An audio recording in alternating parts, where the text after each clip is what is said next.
Boa tarde.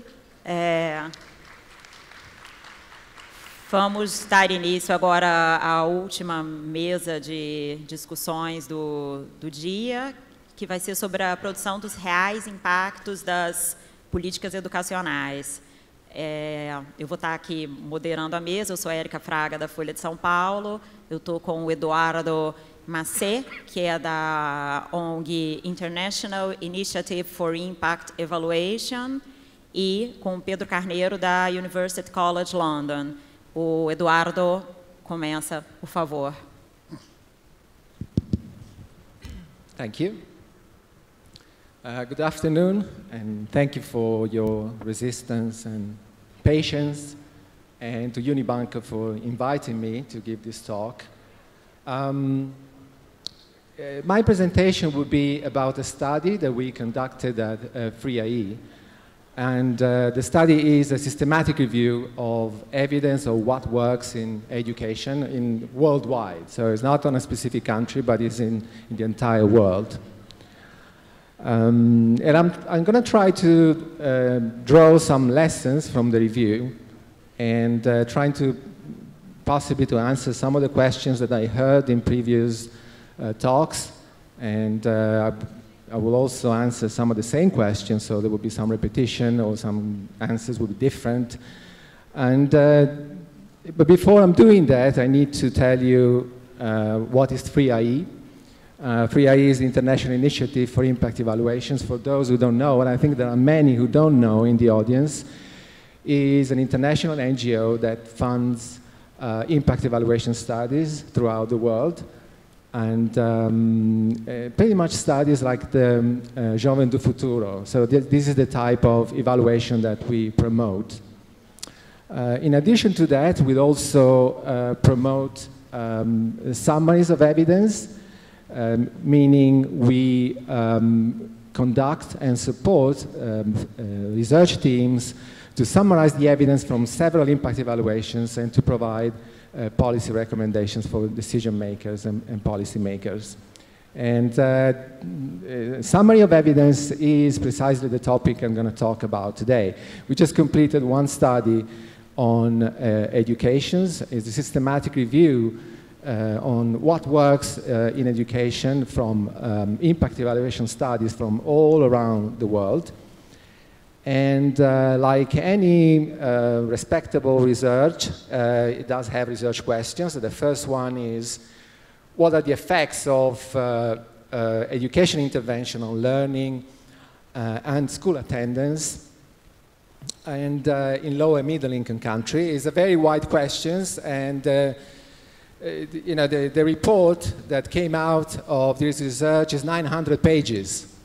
So that gives you an idea of how long did it take to answer these very broad questions. There is also sub-questions, which is what are the factors of success? So in some cases, interventions succeed, in some others not.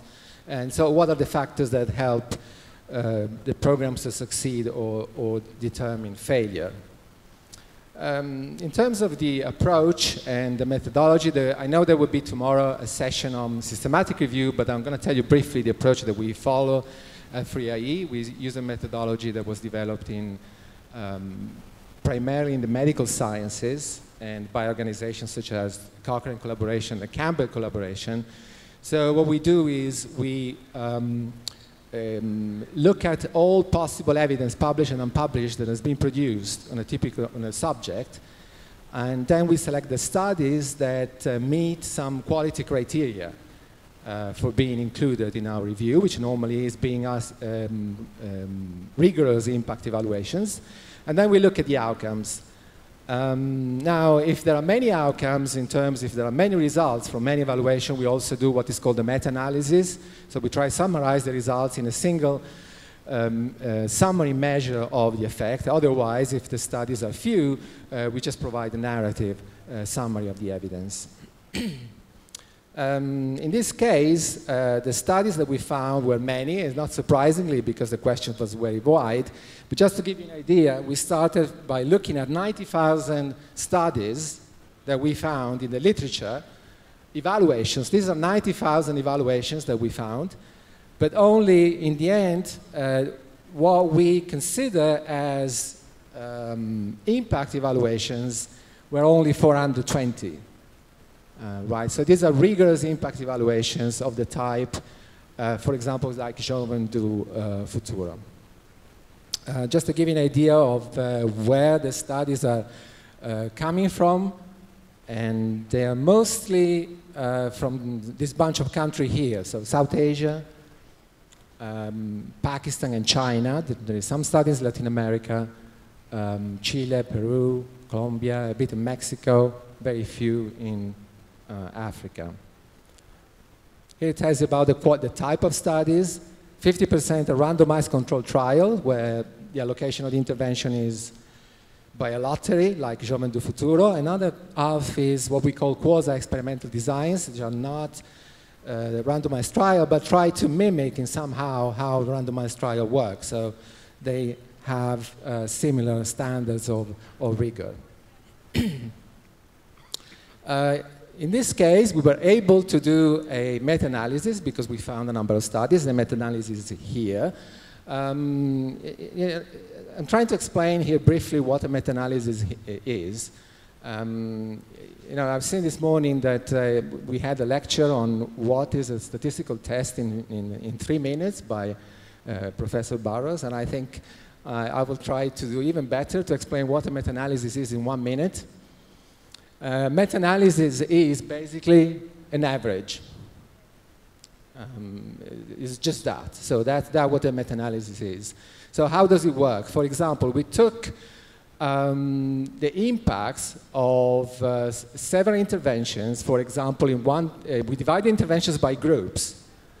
So we have intervention in education, like, for example, conditional cash transfers, school feeding, computer assistance learning, scholarships, and so on.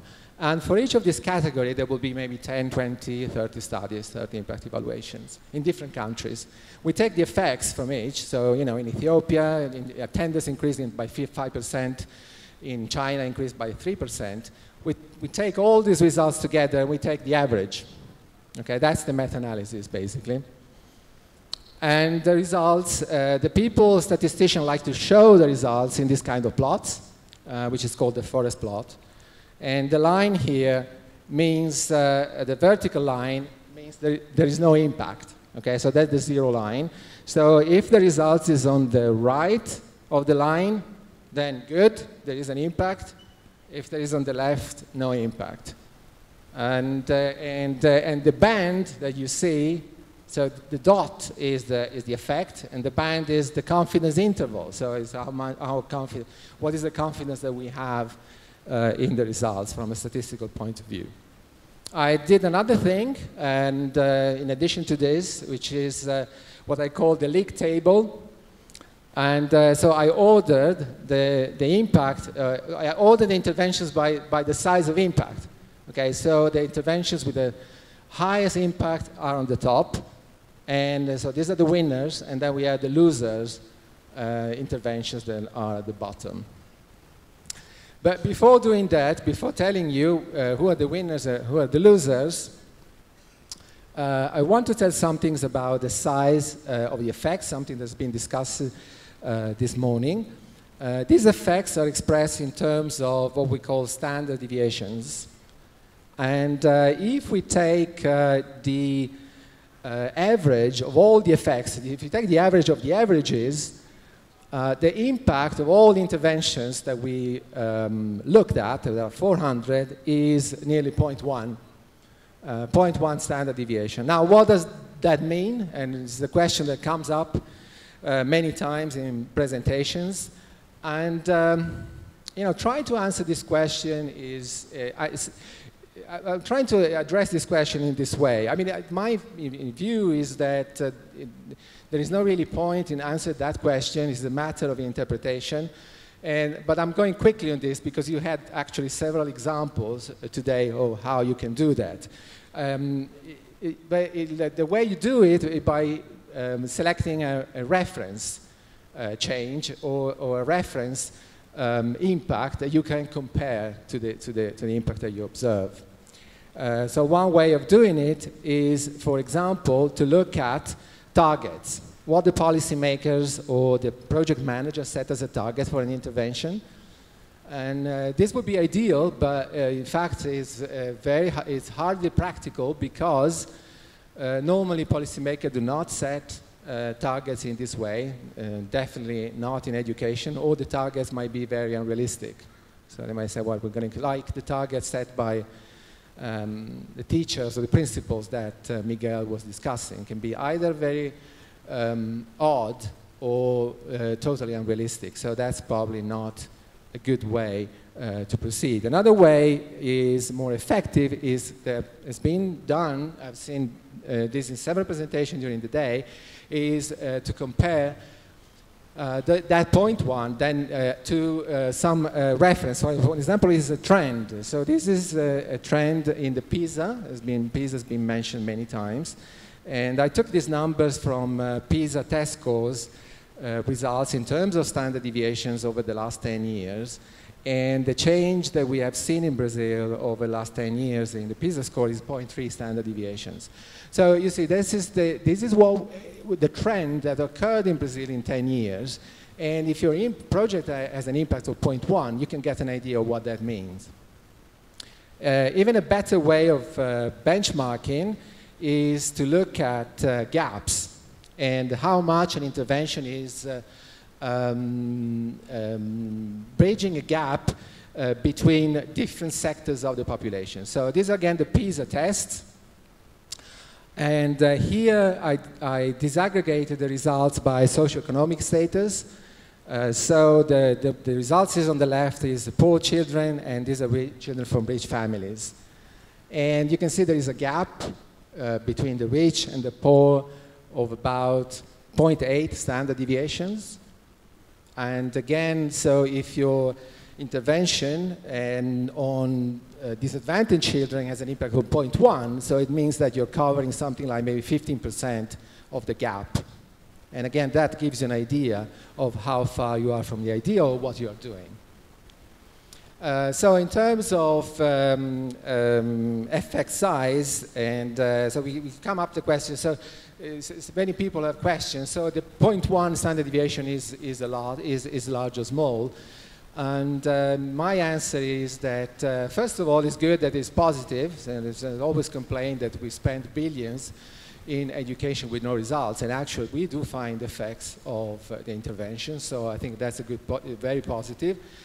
And as for the size, I think it very much depends on your objectives, on your goals. And it's very specific to the context that you are considering. So you really need to spend a good deal of time in interpreting the results, but there is no small or large effect in absolute. So it's a matter of what you're comparing to.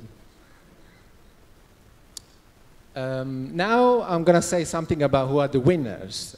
So we divided the intervention in many groups, and as I said, there is an intervention like conditional cash transfer, school feeding, school building, hiring teacher, providing teacher incentive, you name it, all the interventions that are conducted in education. Now the winners, we found two winners, and the first one is conditional cash transfers. And what we found is that these type of programs, which gives money to mothers, like in the typical case of the Oportunidades program in Mexico, to send children to school, these programs are the most effective in increasing school attendance. So there is no doubt about it. The effects are large, and they are consistent. So there are many studies finding the same effects. So that's for attendance, for school participation. Now, if we look at, if we look at the impact on learning, which is normally measured by test scores, results in test scores in maths or language or other subjects, the interventions, maybe not surprisingly, that have the largest impact are interventions that trying to change the pedagogical methodology in the classroom. So methods that are trying to improve the way subjects are taught in class, and normally those that have the largest impact on learning. So these are the two winners.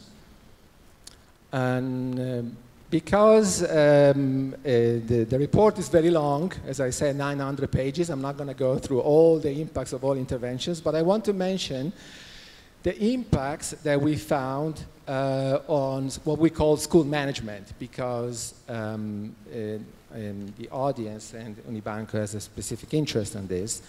In the category of school management, we include studies that are a bit of a mixed bag, really. So we included school-based monitoring, where the performance of a teacher or principals is monitored by the community level. We include what is closer to the Unibanco intervention, which is the really changes, modification to school management at the school level. And we also included public and private partnerships in school management. And the results that we found is that the impact of this type of intervention is very small, actually is almost zero. So very few interventions we found in school management to actually achieve an impact, either on learning or on attendance. We also looked at the reason for that, and again, maybe the time does not allow, but we can discuss this maybe in the question and answer.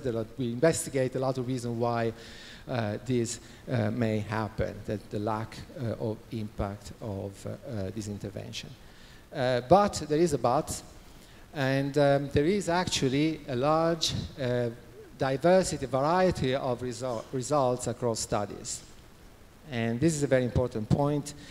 So we found in school management something like, I believe, 12 studies, 12 impact evaluations, and the average effect of those interventions is close to zero. However, the dispersion of the results is very large. So there are some studies that have a very large impact in the same group. And we're also trying to investigate the reason for the success of the studies. It turns out that is normally interventions that are better tailored to the specific context, and that I'm trying to address several problems, several barriers to education at the same time that turned out to be more successful when it comes to school management. But I want to say something more about the diversity and the variety of the results, because then what I did is to change slightly the meta-analysis that we did. Normally meta-analysis is conducted in this way that I showed you. However, these type of meta-analysis look at the variability of results in terms of simply the variance of, based on this, what is called the sampling variation. But when we're dealing with different studies, studies are conducted in different countries, in different contexts, and each study is a specific event. In other words, there is a contextual variability between studies, and therefore the dispersion of the results is actually larger. So if we take into account that dispersions of results in addition, so that if we take into account the contextual difference across studies in addition to the sampling variability, we get different confidence intervals that are very, very different. And as you can see, so I'm talking about these lines here. And once we look at confidence intervals that adjust or take into account the differences in context of the impact evaluation, what we get is very much wide, much more uncertainty about our results. So, so the meaning of these large lines is basically that, so if a line is crossing the vertical line at 0, it means that from a statistical point of view, there's no impact. And you can see that now the intervention that were at the top, they are very, very extremely large confidence intervals. So what does it mean? Okay, so this is maybe getting a bit confused, but the bottom line is that we draw from this is that in education, as far as we can tell from the data we have, there is no magic bullet. So there is no intervention really that works everywhere at any time.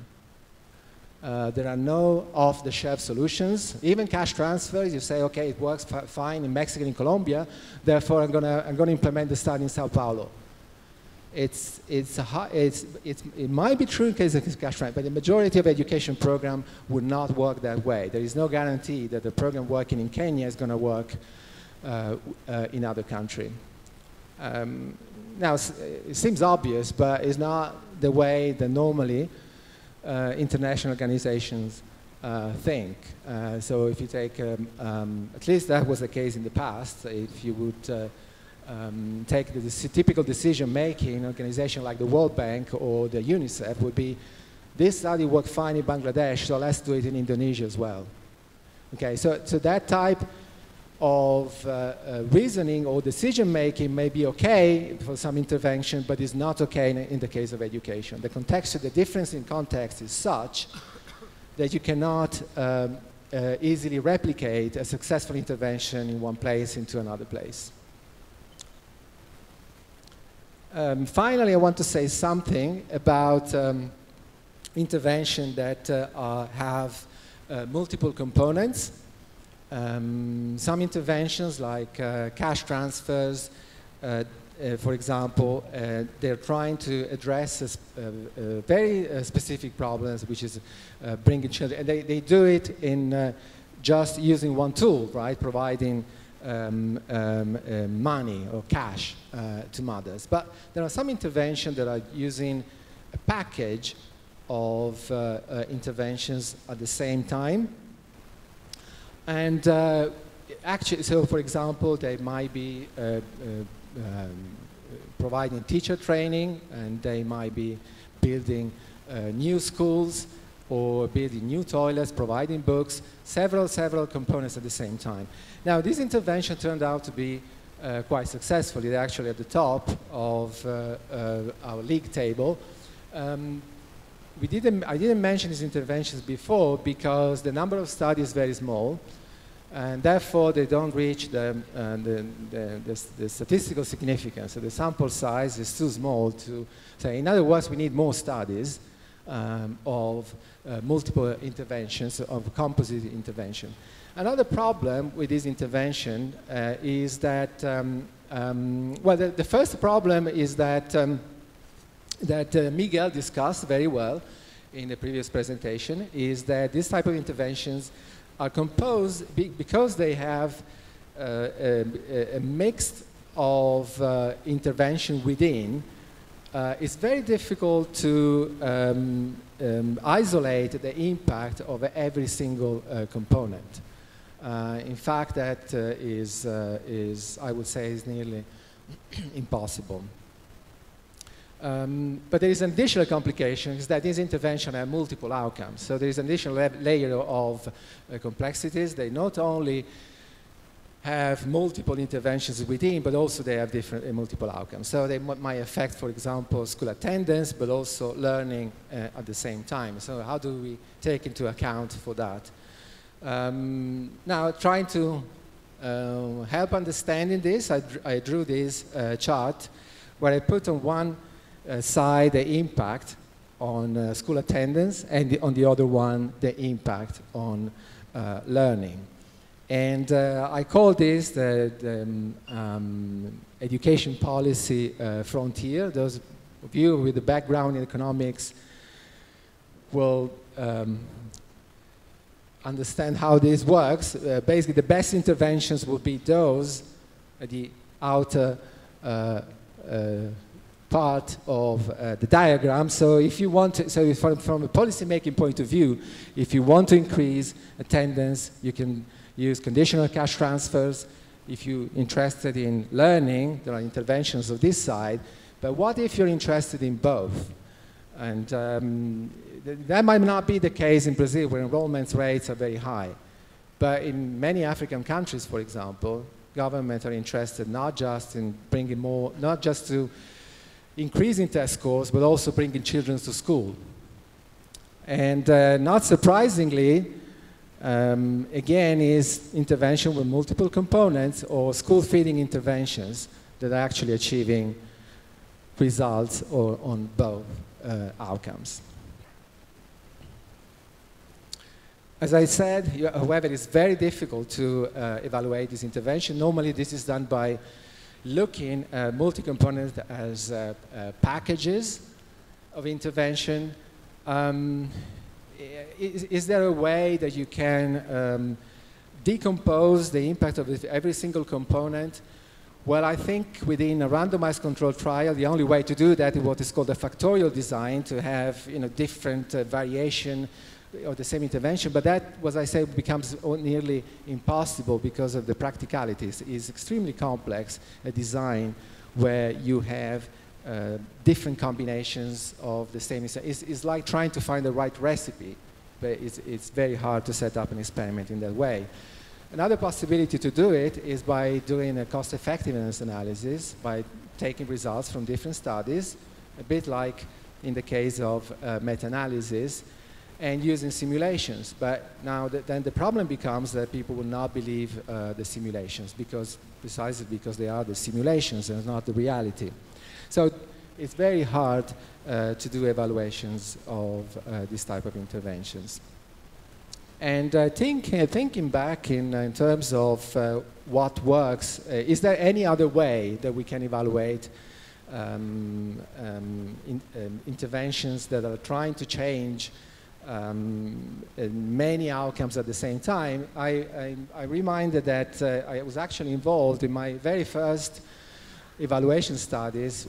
We conducted what we called at the time an impact evaluation, but this was 2004. So we called it an impact evaluation of the education reform in Ghana. And so that was a systemic intervention. Ghana changed everything, basically, from curriculum to how teachers were hired, how they were paid. Basically everything, the language of instructions, almost everything had been changed. And we did a study of that, and we called it an impact evaluations, and this is the archaeology of impact evaluation. But if we look at the methodologies that we used, and so what we did was we looked, for example, at budgets, government spending. We looked at the political process, how did it take place. We did qualitative research with principal teachers, politicians. We also did quantitative analysis, and we called it impact evaluation, though it was not. So it was not, but at the time it was not a crime, so we used some regression analysis to assess impact, very sophisticated one, but still no experiments, no quasi-experiments. But what I wanted to say is that if I had, I am missing something of this study. Okay, today, this is not the type of studies that 3IE would never fund. And this is not the type of study that will be published. This is not the type of study that will be cited. And maybe rightly so, but I think there is something that I'm missing of this type of study. I would certainly do differently the quantitative evaluation now, so I would use different methods. I would use experimental, quasi-experimental design, but I'm really missing from evaluations that are conducted today the broader view of looking at policies and interviewing teachers and policymakers, try to understand the broader picture, even the macroeconomy of what is going on in the country. And this is something that even 3IE has failed to do. Many of the evaluations that we promote and we support are really micro studies that certainly very well designed and very rigorous, but they are sometimes missing the broader picture. So I think in the future I would like to see more studies that are using rigorous methodology, but that can also take a broader view of what is going on. Now, to summarize my talk and the conclusions, first, what did I say? After all, first I said that education intervention do have an impact. Okay, so I think this is an interesting point. It's not true that we are spending billions and billions for getting nothing. On average, intervention in educations in low and middle income countries do have an impact. Is the impact small? I don't think we can judge by the numbers that we find in the meta-analysis. This is something that has to be interpreted by looking on a case-by-case basis and by making reference to what is going on in the country or what are the goals of any particular country. I also said that there are interventions that are clear winners, and these are conditional cash transfers and what we call structured pedagogy interventions. They respectively, there is a large and consistent evidence that they bring more children to school and that they improve learning. So we do have winners. However, remember, we said there is a large variety and dispersions of the results. And the lesson is there is no magic bullet. So there is no off-the-shelf intervention that we can take and say, oh, with this we're going to change how the education system, or we're going to be successful. And every intervention to be successful has to be tailored to the specific context of the country. And finally, I said something about how to evaluate intervention at a more systemic level, intervention that are trying to achieve multiple goals with multiple interventions at the same time. As I said, these interventions are very difficult to evaluate, and I think that the way to do that is by combining our rigorous method that we are using now, like a randomized controlled trial or quasi-experimental design, to combine that with other types of analysis that take a broader view of what is going on in the education sector. So the last one is a more methodological point about how we would like research and evaluation to be conducted in the future. And that concludes. Thank you.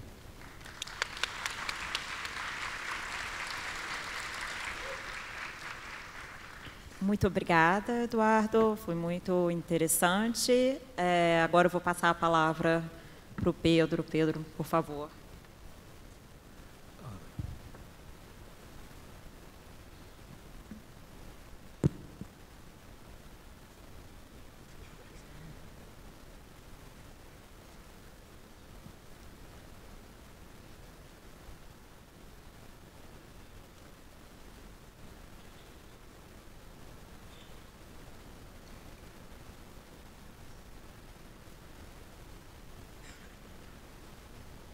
Ok. O meu nome é Pedro Carneiro e eu vou falar da caixa preta do impacto. E vocês vão entender... Alô? Vocês vão entender, eu falo português, mas eu sou de Portugal. E sempre tenho problema quando venho ao Brasil. Uma vez tive uma conversa com um brasileiro, um americano e o americano tinha que traduzir para o brasileiro o que eu falava. Então, espero que isto não seja tudo uma grande caixa preta, mas vamos lá. Okay. Então, o tópico da minha palestra tem a ver com como utilizar as estimativas de impacto, porque há um grande ênfase, geralmente, quando falamos em avaliação de impacto, no rigor, na causalidade. Se vocês olharem, antes de nós começarmos a falar, as palavras apareceram aqui em letras garrafais: rigor, causalidade. Há um grande ênfase em demonstrar um resultado causal de uma intervenção, de um programa. Mas muitas vezes temos esse ênfase e quando conseguimos o resultado, é difícil usar o resultado por várias razões.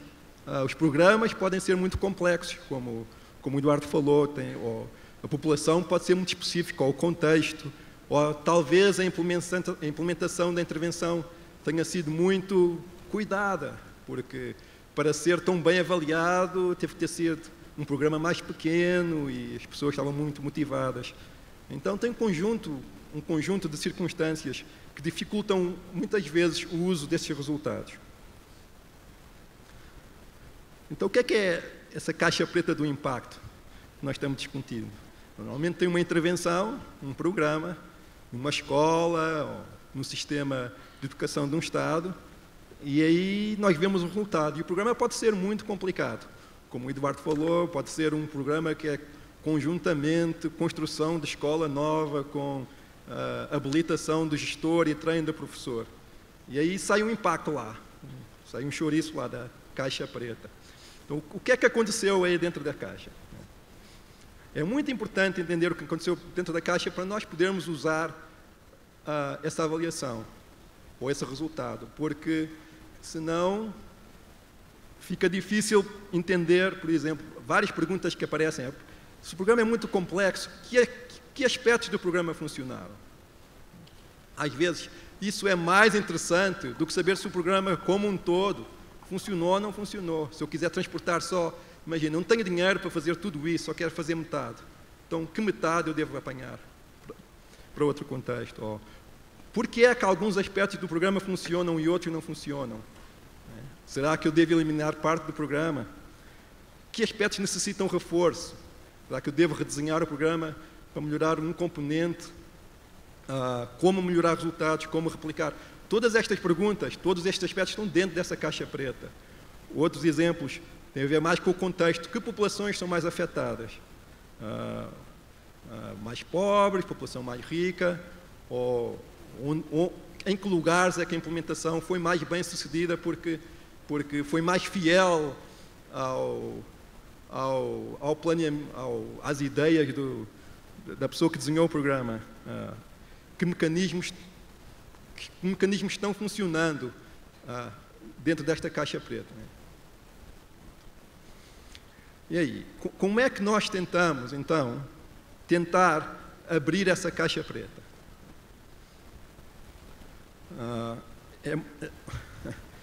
É muito difícil fazer algum progresso nessa abertura da caixa preta sem saber nada do tópico. Então, às vezes, eu sou economista e durante muito tempo tinha muita gente de educação com muita raiva de economista trabalhando em educação, por exemplo. Eu não entendo nada de educação e vem aí fazer essas avaliações e dizem que o programa A causa o resultado B. Claro que a ideia deles é que nós não sabíamos o que é que estava por trás desta caixa preta e ia ser muito difícil para nós usar esses resultados, ou até interpretar esses resultados. Então, para abrir essa caixa preta, para ir para além de programa A causa resultado B, tem que haver algum conhecimento prévio, como é óbvio, para tentar começar, então, a ver o que está dentro dessa caixa. E tem, basicamente, para simplificar a discussão, tem duas formas principais de tentar entender o que é que aconteceu com a avaliação, principalmente quando os programas são complexos, ou quando têm resultados inesperados, por exemplo. Então, uma forma será avaliar modalidades adicionais dos programas. Isso é bastante difícil, mas basicamente envolve construir avaliações mais complexas. Por exemplo, se tem um programa que ao mesmo tempo envolve dar manuais novos para as crianças, mudar o currículo e treinar professores, então talvez vamos fazer 3 programas então. Numa parte aqui do Estado de São Paulo vamos só dar manuais para crianças, noutra parte de São Paulo vamos só treinar professores, noutra parte vamos só treinar gestor, etc. Então fazer uma avaliação mais complexa com mais ramificações. Isso muitas vezes é muito difícil, mas é uma forma de tentar ver que componente está funcionando ou que combinações de componentes está funcionando. Ou dar um programa mais intensamente para a população mais pobre ou para a população que tem menos conhecimentos de base, por exemplo. A outra forma é usar as avaliações que nós já temos de uma forma mais rica. E como é que normalmente nós tentamos fazer isso? É tentar, por um lado, recolher mais informação em cada avaliação. Isso também envolve um maior custo para cada avaliação. Em vez de só recolher input, em vez de só recolher informação sobre o programa que entra e o resultado que sai, tentar recolher alguma informação também sobre o processo, basicamente, e sobre o contexto. Então, envolve recolha de mais informação, e depois a análise de mais informação. E basicamente tentar encontrar umas correlações que, em conjunção com o experimento, com a avaliação de impacto experimental que estamos a fazer, nos contem uma história mais rica sobre o que está acontecendo. Então, eu acho que é mais fácil explicar isso com exemplos. Normalmente tentamos usar estas duas formas de abrir essa caixa preta em conjunção, são complementares. Então, eu vou primeiro falar da ideia de desenhar programas mais complexos, como é que isso pode ser útil. Eu vou simplificar muito o programa de que vou falar. Vou falar de um programa na Macedónia, mas que basicamente é o Bolsa Família da Macedónia. É um programa de transferência de renda condicional, mas não sei quantas pessoas conhecem a Macedónia. A Macedónia é um país muito pequeno, tem 3 milhões de pessoas, fazia parte da Iugoslávia.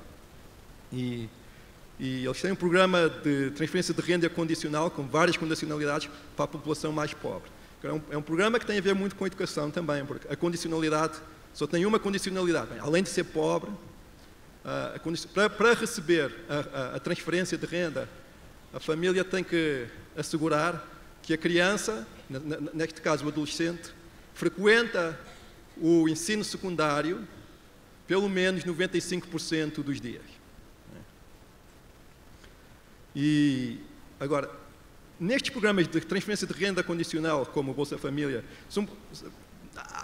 há muitas perguntas sobre como é que estes programas estão funcionando exatamente, porque são programas complexos. Por um lado, temos componente de transferência de renda para o pobre. E nós podemos debater, mas o que é que acontece se dobrarmos a transferência, ou se aumentarmos em 10%, ou reduzirmos? Não é? Há questões desse estilo. Por outro lado, há a componente do targeting. Estamos atingindo essa população, mas se nós mudarmos o limiar de pobreza abaixo do qual a pessoa tem acesso a essa renda. Depois há vários tipos de condicionalidades que podem estar envolvidas nesses tipos de programas. Então, o que é que causa a mudança, o impacto nas crianças? É a renda ou são condicionalidades, por exemplo?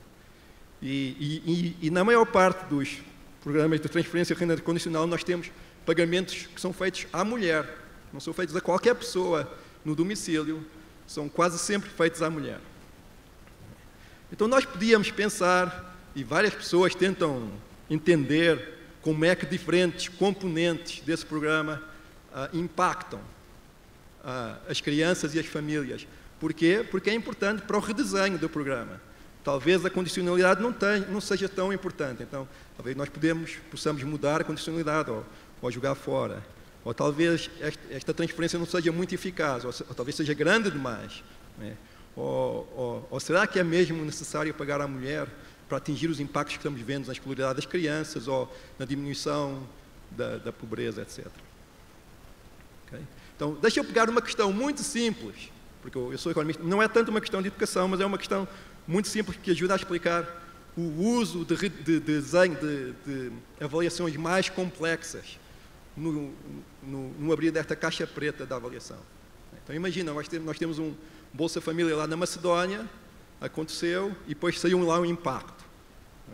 E nós vimos, aumentou a escolaridade das crianças, aumentou a despesa das mães na educação dos filhos, aumentou a despesa das famílias, no consumo de comida, etc. Resultados normais. Agora, uma questão que era um pouco um puzzle é a seguinte: em vários programas de transferência de renda condicional, com estas condicionalidades, nós temos, como é natural, um aumento da despesa dos domicílios em alimentação, porque são mais ricos, são muito pobres, então é normal que gastem mais dinheiro em comida. Mas não só isso, nós temos um aumento do peso da despesa em alimentação no orçamento total, nesses domicílios. Isso aí é mais misterioso. Por quê? Porque em quase todo o mundo, quando aumenta a renda da família, a despesa em alimentação como porcentagem do orçamento total diminui normalmente. Mas no caso destas transferências de rendas condicionais, aumenta. Acontece uma coisa oposta, que nós não estávamos esperando. a hipótese, isto tudo vai talvez parecer um pouco bobo para vocês, mas a hipótese mais provável para explicar porque é que isto acontece é a seguinte: estes programas levam a este aumento da despesa, do peso da alimentação na despesa total do domicílio, porque as transferências são pagas à mulher e não ao homem. Então, não só a renda do domicílio está aumentando, mas nós estamos dando mais poder à mulher, mais poder de decisão à mulher no domicílio e talvez por essa via reencaminhando a alocação de recursos mais de acordo às preferências da mulher do que às preferências do homem. Então, o que é que na Macedónia... Mas na Macedónia, quando nós fomos trabalhar na Macedónia, dar a transferência para a mulher não era tão natural para eles. Eles queriam dar ao chefe do domicílio, normalmente era um homem. Então, entre os vários desenhos, nós fizemos lá vários desenhos destes programas de transferência condicional, mas um desenho que nós fizemos, para tentar descobrir que componentes destes programas funcionam e porque é que tem o impacto que tem. Um desenho que nós fizemos foi exatamente o de variar a modalidade de pagamento consoante o género do recipiente na família. Então, em metade dos municípios da Macedónia, quem recebia a renda, quem recebia a transferência era a mulher, e na outra metade era o chefe do domicílio, que quase sempre era o homem. Então nós pegámos um programa típico de transferência de renda condicional e nós fizemos um desenho mais complicado. Então vamos pegar no programa, mas além do programa típico, vamos complexificar um pouco a avaliação para tentar entender um pouco mais do que é que diferentes desenhos, do resultado de diferentes desenhos do programa. E nós encontramos que realmente, quando nós pagávamos ao homem, a percentagem da alimentação no orçamento da família era mais ou menos 50%, e quando nós pagávamos à mulher era 55%, era maior. Então, realmente, pagar à mulher fazia uma diferença. Então, essa componente era importante para termos o impacto que nós estamos observando na realidade, na nossa avaliação de impacto. Agora, muitas vezes é difícil pensar em todos os desenhos alternativos de um programa. É impossível, na verdade. Então, você normalmente tem uma teoria por trás. Eu acho que esta mudança está ocorrendo por essa e essa razão. Vou testar talvez uma ou duas no máximo dessas razões. Ou, ao longo do tempo, consigo testar mais, mas um número limitado, informado pela minha teoria, pela minha ideia do que é que está acontecendo com os mecanismos desse programa. Mas, normalmente, é impossível avaliar todos os possíveis desenhos de um programa. Então, outra alternativa que discutimos antes envolvia recolher e processar mais informação em cada avaliação. E, como já discutimos, deixa-me dar um exemplo específico, agora um exemplo bem de educação, que foi um estudo em que eu estive outra vez envolvido, mas no Senegal. Era um estudo de bolsas para escolas. Basicamente, como é que este programa funcionava? Era um programa que existia no Senegal desde o princípio dos anos 90. Nós fizemos este estudo em 2009, 2008. Eles tinham este programa fazia 20 anos, mas não sabiam, nunca tinha sido avaliado, não sabiam se era bom uso de recursos ou não. Basicamente, as escolas, além do financiamento normal que as escolas recebiam, centralizado, do governo, as escolas podiam ter projetos, por exemplo, construir uma biblioteca, ou comprar manuais, ou treinar professores, ou vários projetos, vocês podem pensar, com fins mais pedagógicos ou mais de infraestrutura. Um número grande, variedade grande de projetos. As escolas podiam ter projetos e formular uma candidatura a financiamento. Havia lá um bolo de dinheiro no Ministério da Educação que era alocado a essas candidaturas. E, basicamente, as escolas que tinham projetos que eram julgados bons, os projetos eram avaliados por um comitê de seleção, os projetos bons eram financiados. E o Ministério sempre perguntava, mas será que este financiamento está fazendo alguma diferença na aprendizagem das crianças ou não? Então, basicamente, era uma grande caixa preta. Eles davam dinheiro para as escolas, e o dinheiro fazia lá qualquer coisa nas escolas, e depois saía o resultado. E nós fizemos essa avaliação, O que é que acontece quando nós damos dinheiro para as escolas? E saiu lá um número, e o número foi esse aqui, ó. Onde é que está? Aqui é. Estou falando, então, nós davam dinheiro para a escola e o número é 0,12 desvios padrão. Nós fizemos isso com as escolas no país todo, não é? Só algumas é que concorriam, não é, todo o ano não tem todas as escolas concorrendo, mas várias escolas concorriam e umas recebiam dinheiro, outras não.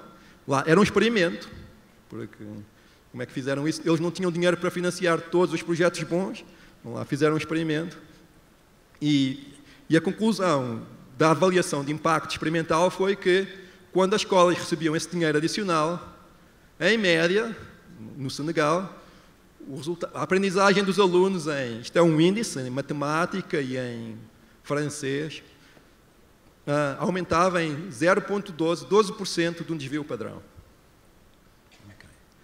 E não era um efeito muito alto, mas era positivo. Agora, a primeira coisa que nós fizemos, nós tínhamos recolhido muita informação antes, porque nós queríamos tentar abrir essa caixa preta um pouco. Então, nós já tínhamos, nós convencemos o Banco Mundial, eu nunca mais hei de esquecer, na reunião do Banco Mundial, quando eu falei o orçamento dessa pesquisa para a mulher, ela queria matar. Mas why do you want $800,000? Nós recolhemos um monte de informação nas escolas, nas famílias, etc. Então, deixa eu falar para vocês um uso dessa informação, entre os vários usos que nós fizemos, para responder a uma pergunta. Então, uma divisão que nós podíamos fazer, muito simples, era entre o norte e o sul do país. Por quê? Porque o norte, no Senegal, era mais rico, era mais pacífico. No sul, era mais pobre e havia muita violência, muito terrorismo. Na verdade, nós, em várias escolas do sul, foi difícil fazer a pesquisa, porque tinha terrorista com metralhadora lá na escola. Então a nossa ideia, vamos tentar entender essas diferenças regionais, porque o contexto deve importar. E, na verdade, pelo menos a minha ideia preliminar era que no sul ia ser muito difícil qualquer programa ter impacto, porque as condições eram realmente muito difíceis. Aconteceu exatamente o contrário.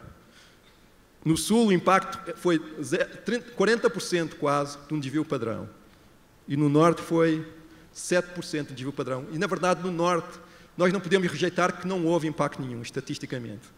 Então todo o impacto veio pelas escolas do sul. Então, por que é que existem essas diferenças regionais? Que até vão, talvez, um pouco pelo menos foram contra o que eu pensava que iria acontecer. Então aí começámos com o Ministério, tentar pensando em várias hipóteses. Como nós tínhamos recolhido muitos dados, podemos pensar em vários tipos de hipóteses. E, por exemplo, podemos ter um modelo bem simples, vai adiantar dinheiro para as escolas, elas podem gastar em equipamentos ou em pessoas. Por exemplo, duas categorias bem latas de uso de recursos, mas vai ser útil para o que eu vou mostrar a seguir. O pensamento foi um pouco mais complexo, mas hoje vamos falar de uma forma mais simples. E depois, claro, temos variáveis de contexto, ambiente familiar, preparação do aluno, e tudo isso leva ao resultado. Então, nós olhámos várias coisas sobre ambiente familiar, preparação do aluno, etc., mas tentámos olhar com cuidado para as categorias de gastos em que as escolas estavam utilizando os recursos. E havia diferenças drásticas entre o uso de recursos no sul e no norte. E não havia, estas são as diferenças mais importantes no tipo de projetos que as escolas tinham.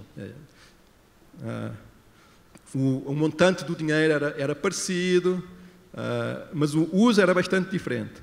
Então aqui temos quatro categorias de gastos que podiam estar incluídas no projeto. Então, por um lado, temos gastos em equipamento, por exemplo, manuais, computadores. E, neste tipo de projetos não podia haver gastos em infraestrutura, porque foi uma call específica para não podia ser gastos em infraestrutura, tinha que ser projetos mais pedagógicos. Então tinha escolas em que as componentes eram sobretudo equipamento, manuais, computadores, e noutras escolas eram mais gastos em recursos humanos, formação de professores ou formação de gestor escolar. Então, no Sul, a percentagem de projetos com uma componente importante de manuais era 80%, no Norte era 90%. No Sul, a percentagem de projetos com uma componente importante de compra de computadores era 3%, no Norte era bastante mais alta, era 12%. A diferença era bastante grande. Agora, quando olhamos para gastos em recursos humanos, a história era ao contrário. No Sul, os projetos, 91% dos projetos tinham uma componente grande de gastos em formação e gestão escolar. No Norte era só 75%. No Sul, 63% dos projetos tinham uma componente grande de gasto em formação de professores. No Norte era só 37%. E como falei antes, estas eram as diferenças mais importantes no uso de recursos entre as escolas do Sul e as escolas do Norte. Então, isto sugere, em conjunção com o experimento, o que é que o experimento diz? Diz que há um impacto causal, rigoroso, que nós conseguimos medir de dar mais dinheiro às escolas no resultado dos alunos. Esse impacto é, sobretudo, importante no Sul. E no Sul do país, eles usam os recursos mais para apoiar os professores e o gestor da escola, menos para apoiar para manuais e computadores. E o Ministério disse, isso faz sentido. E, na verdade, a primeira, eu só visitei 3 escolas, né? Não, visitei 4 escolas lá no Senegal, todas na capital. A primeira escola que eu visitei foi uma escola onde o diretor da escola tinha comprado computador. E nós chegámos lá e pedimos, o que é que você fez com o dinheiro? Comprei computador, ele mostrou lá o Computer Lab. E nós entramos, a primeira coisa que eu vi foi um sinal na parede. Dizia, meia hora 5 francos, 1 hora 10 francos. Aí a gente entrou na sala de aula e perguntou, se gosta de um computador? Yeah. Você usa computador? Silêncio total. Por que é que não usa computador? É muito caro. Então, o cara tinha um internet café na escola, basicamente. Então, eu gostei desse resultado, porque também foi de acordo com a minha evidência casual do que estava acontecendo com o programa. Ok. Bom, então, para acabar, é importante saber se o projeto funciona ou não, obviamente. É importante ter uma avaliação rigorosa do impacto, com um grupo de controle bem definido. Deve fazer experimento ainda melhor, por favor, faz experimento, etc. Mas, do ponto de vista do gestor público, e mesmo do ponto de vista académico, muitas vezes é muito mais útil entender por que é que o programa funcionou, que componentes funcionaram melhor, o que é que exatamente mudou no comportamento do professor ou no comportamento do gestor, o que é que eu tenho que mudar no programa para o gestor ter mais atenção à aprendizagem dos alunos, por exemplo. Não é? Em que populações o programa funcionou melhor? Como é que eu posso fazer um targeting mais eficiente desse programa? Normalmente são perguntas tão ou mais importantes do que só saber se o programa funcionou ou não. Okay? E eu falei um pouco para vocês sobre como tentar responder a essas perguntas adicionais. Tentar fazer um uso mais rico das nossas avaliações. Ou complexificando um pouco, mas não é realista complexificar muito, mas eu acho que é bastante promissor, tentando recolher e analisar mais informação sobre a avaliação que nós estamos a fazer. As duas formas são bem complementares. Obrigado.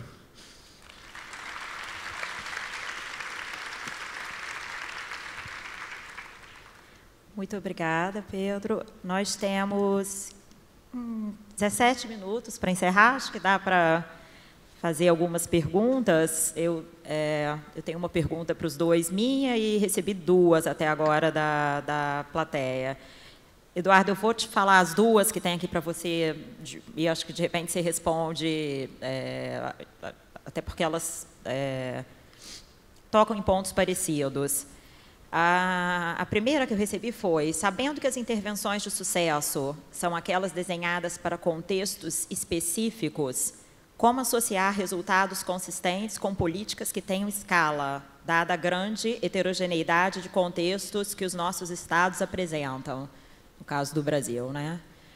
A segunda é em relação às intervenções que você falou, que são as winners, né? As de maior efeito. quais são exatamente, nesse grupo que você falou, por exemplo, das práticas pedagógicas que têm efeito grande em aprendizagem, mas o que exatamente funciona? Os relatórios dizem isso? Quais são as intervenções específicas? E aí vem um comentário, na verdade uma pergunta, uma complementação da pergunta, assim, sem saber exatamente qual é a intervenção, quão útil é saber a estimativa de impacto que ela tem. E aí eu queria te pedir também para, adicionalmente, comentar assim, para os gestores. Eu lembro que teve, acho que na pergunta que foi feita para a plateia aí no intervalo, que acho que a maioria comentou justamente sobre essa dificuldade de entender a linguagem das avaliações, que é muito técnica, né, para não especialistas. Como que você acha que vocês que cuidam das avaliações, que fazem essas avaliações, podem facilitar essa comunicação com eles que estão na ponta de quem precisa implementá-las? Acho que eu vou deixar o Eduardo responder e depois eu faço perguntas para o Pedro, acho que é melhor. Vou te pedir para tentar responder em 5 minutinhos, para dar tempo dele falar também. Obrigada. These are many questions, really. I thought you said 2, and then there were 4 or 5. It's 3. I'm not sure I understood completely the first questions, but I understand it's about how to evaluate an intervention where you have a lot of diversities across states, in the case of Brazil, lots of differences in contexts.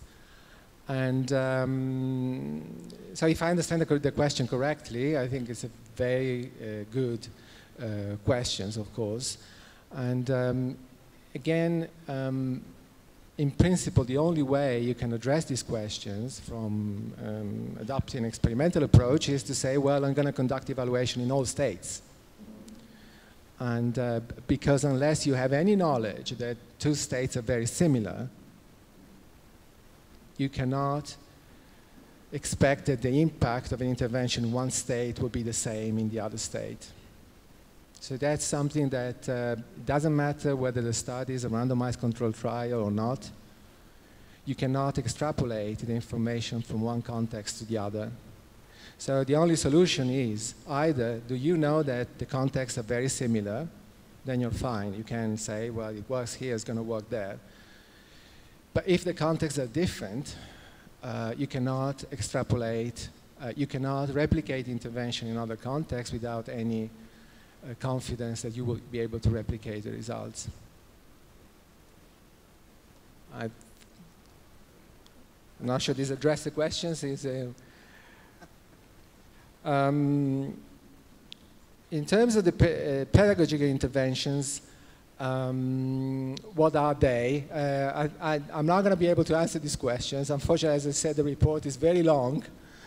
And the sections on pedagogy is probably some 100, 150 pages.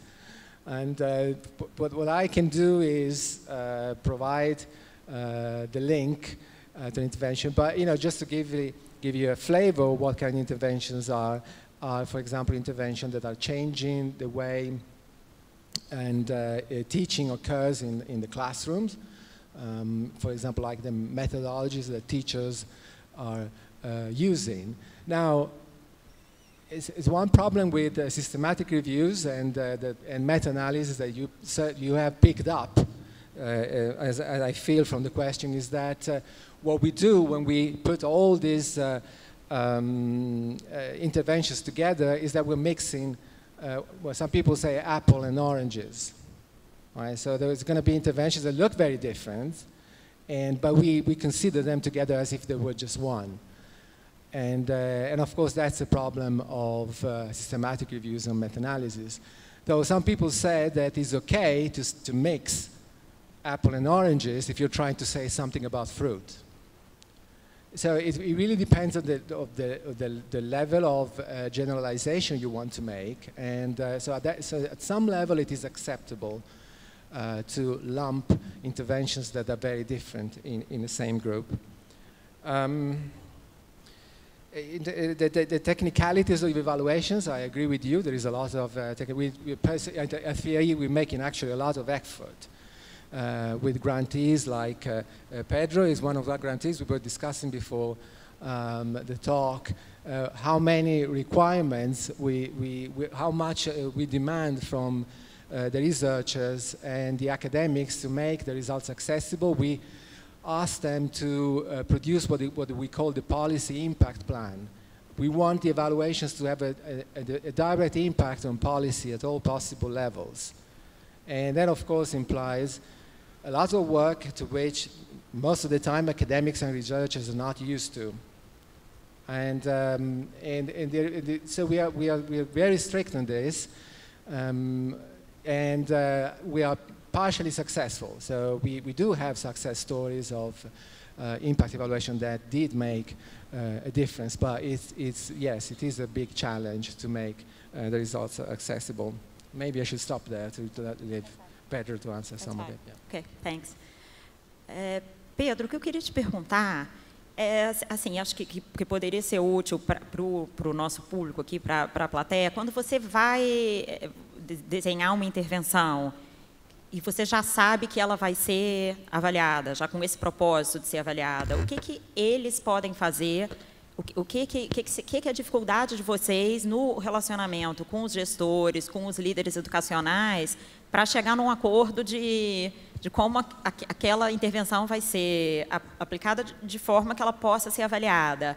Eu já ouvi de muitos pesquisadores aqui no Brasil, fazendo entrevistas, que, por exemplo, existe uma resistência em adotar o tal famoso grupo controle, né? Mas eu vou dar computador para uma turma, mas como é que eu vou deixar os outros de fora? Como é que eu explico isso para os pais?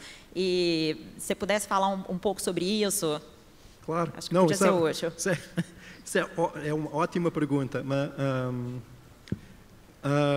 o meu contato com o gestor tem... Normalmente, com o gestor público, em vários níveis, normalmente não começa muito bem. Agora, com experiência, já começa melhor. Mas sempre acaba bem. Por exemplo, nesse experimento no Senegal, eu ia sendo expulso do Ministério da Educação, porque a minha equipa, na altura eu era muito novo, tinha um pesquisador mais sénior, nós entrámos no Ministério, tinha uma mesa lá grande e tinha o diretor do ensino básico. E todo mundo muito sério, um cara bem agressivo. E o meu colega mais sério pediu a palavra, tá bom, e falou assim, o que eu quero fazer é o seguinte, você tem esse programa aí de dar dinheiro para a escola, então umas recebem, outras não, e a gente faz a avaliação. E o diretor do ensino básico virou para a mulher do Banco Mundial e falou assim, você trouxe aqui esses caras, não sei de onde, para ensinar para o governo de Senegal como governar o sistema educativo. Eu não quero falar mais com ele, não. Mas o primeiro contacto, mas a culpa foi nossa, só para falar, a culpa muitas vezes é nossa, do pesquisador que tem a linguagem errada. Porque a ideia de ter, por exemplo, uma dificuldade muito grande é a resistência a ter um grupo de controle. Um recebe, outro não. Essa ideia não é tão abstrusa assim, porque muitos países, no caso do Senegal, era óbvio, não tinha recursos para financiar todos os projetos de escola. Então uma vez explicado dessa forma, até foi o próprio diretor do ensino básico que arrumou a melhor solução para nós fazermos o experimento. Nem foi o pesquisador. Então, foi o gestor que conhece o sistema bem e que falou, entendi o que vocês estão falando, realmente nós não temos recursos para todo mundo, então o que nós vamos fazer é o seguinte, e funcionou muito bem. Então muitas vezes eu acho que vocês, como gestor público, têm que exigir do pesquisador mais claridade na linguagem, e também tem que ter mais paciência com ele. Entendeu? Às vezes, eu lembro, quando eu era mais inexperiente, eu pedi muita paciência ao gestor público que interagia comigo. Vocês têm que ter paciência com o pesquisador e exigir um pouco mais de qualidade da linguagem. Por que é que você quer fazer isso? E por que é que você acha que é natural ou razoável fazer isso no meu contexto? Não é? E aí o pesquisador, se for uma pessoa inteligente e razoável, vai arrumar uma solução que para vocês vai ser aceitável. Porque há milhões de casos em que aconteceu e que aconteceu bem. E os casos que falharam comigo foram casos, não foi quase nunca porque era impossível, foi porque foi má vontade de um lado ou do outro. Agora, outro tipo de problemas que sempre aparece são problemas às vezes mais práticos, porque o académico quer avaliar o programa, mas também tem lá uma pergunta que ele está pensando há 10 anos, e aquela avaliação entra lá, tentar entender a sua teoria, ou esse mecanismo, etc. E muitas vezes o gestor público não quer saber disso, não. Isso funciona ou não? Qual é o impacto? Aumenta em quanto? Vale a pena colocar dinheiro aqui ou não? Às vezes isso também gera um pouco de... Não é muita tensão, mas um pouco de dissonia no princípio. O problema é sempre passar o princípio. Depois, a minha experiência corre bem quando as pessoas falam um pouco mais. Mas estou dizendo, outro obstáculo que às vezes aparece é esse. Os objetivos às vezes são um pouco distintos. No fundo são iguais, mas no curto prazo são distintos. Então, mais uma vez, é uma questão de falar. Eu quero saber o impacto desse programa como está aplicado agora. Não quero saber um programa ideal lá. Eu sei, o pesquisador quer estudar o programa ideal, o programa de leitura ideal, em que todo professor lê, força a criança a fazer esse exercício 1 hora por dia. Não, isso não existe. É impossível forçar o professor a fazer isso. Eu tenho esse programa aí, eu implemento dessa forma e quero saber se funciona. E o pesquisador diz, isso eu não quero saber porque não é o programa que eu idealizei na minha cabeça. Então, tem que haver um meio termo. O pesquisador quer entender o mecanismo muito bem, o pesquisador quer saber se o programa funciona ou não. As duas coisas são importantes. Relacionado com isso, é o tempo. O tempo para fazer a avaliação. O tempo do pesquisador é basicamente infinito. Então eu tenho, chama tenure, eu não vou perder o emprego, não. Então, e eu não vou perder o emprego precisamente para me dar tempo para eu pensar nas coisas lá, então 20 anos para responder isso. Obviamente que isso não é razoável para uma avaliação de impacto para ser útil. Então, mais uma vez, é um processo de comunicação. Há coisas que são impossíveis. É muito difícil fazer uma avaliação muito curta. E é muito difícil ter resultado rigoroso em tempo real, mas é possível fazer umas coisas lá misturadas no meio. É possível ter uns resultados mais rigorosos, mais para a frente, e talvez uma sugestão dos resultados já. Então, esses são basicamente os 3 tipos de obstáculos que eu enfrento mais. Interessante, obrigada. Foi interessante você falar dessa questão do tempo, porque eu ia pedir para vocês rapidamente fazerem as considerações finais de vocês e uma coisa que eu ia pedir para se vocês podem incluir nessa mensagem final de vocês justamente uma visão ou o que dizer para essa plateia que está aqui de gestores, pessoas que estão pensando em política pública para melhorar a educação num país que tem muita pressa, que é o caso do Brasil. A questão da qualidade da educação no Brasil é emergencial. Então, se vocês podem, nas considerações finais, dizer, sob a perspectiva de vocês, como pensar, né, a questão da avaliação nesse contexto de urgência. Quer falar primeiro, Eduardo? Okay. Following up from the previous questions about control groups, and I would like maybe just to remark what Pedro was saying, demystify a bit about, there is a mythology about RCTs, randomized controlled trials, that people don't want to do them, politicians don't like them, and people don't like them. I think RCTs, randomized controlled trials, have many limitations, but people acceptance and politician acceptance of randomized controlled trials is not one of them, at least in my experience. I have found a much stronger opposition to randomized controlled trials in academia among colleagues than among people or policymakers. That's my personal experience. And following up on that, I said, yes, there are limitations to this kind of studies, but I think that we need more of them.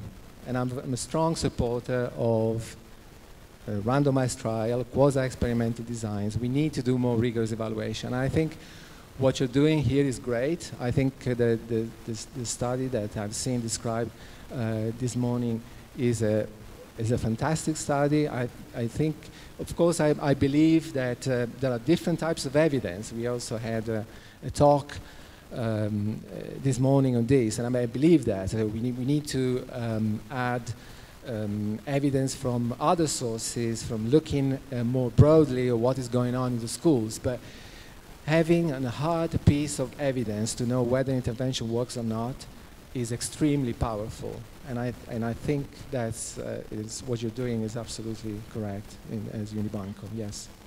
Ok, so muito rapidamente, eu acho que uma vez instalada uma cultura geral de valorização de avaliação de impacto rigorosa, não é tão difícil ter avaliações mais rápidas, porque não há tanta resistência ao processo, há entendimento do que o pesquisador está falando e há uma infraestrutura já de utilização de estatística do governo, etc., de forma inteligente, que pode apressar a avaliação de impacto. Agora, por outro lado, eu acho que por um lado tem que haver